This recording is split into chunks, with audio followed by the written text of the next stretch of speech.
ำหรับลูกค้าที่สนใจอุปกรณ์ของเรานะครับผมอุปกรณ์เนี่ยครับในคลิปนี้นะครับผมในการทำนาฬิกานะครับผมจะติดแท็กไว้ให้นะครับแท็กสินค้านะครับตอนนี้ก็คือลูกค้าของ Shopee นะครับ Shopee เขามีโปรโมชั่นพิเศษสำหรับลูกค้าที่ซื้อของผ่าน YouTube นะครับผมลูกค้าจะได้รับคอยแคชแบ็ก 25% สูงสุด 1,000 บาท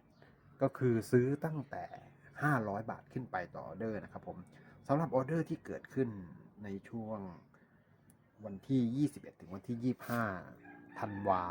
67 นะครับผมและคอยแคชแบ็กจะส่งไปที่ Shopee Account ของลูกค้าเองนะครับผมภายในเดือนธันวาปี 67 เนี่ยครับผมเนี่ยครับแท็กที่เราให้ไว้ลูกค้าก็ตามซื้อกันนะครับอุปกรณ์ต่างๆครับผมเกี่ยวกับคลิปนี้โอเคครับผมครับขอบคุณมากครับผมครับสวัสดีครับ